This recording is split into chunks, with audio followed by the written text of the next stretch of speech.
If you want to share a document with someone, a lot of times it's your teacher that you need to share a document with, and you might use Schoology to share that.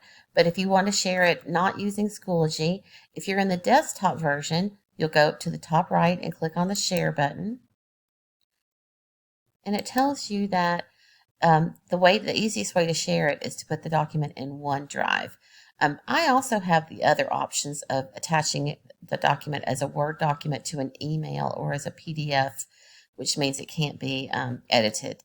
So if I click on Word document, it will open up my email, and then I will just type the name of my English teacher here. And once I have her name and I have the name of the document, then I can send it. If I'm in Office 365,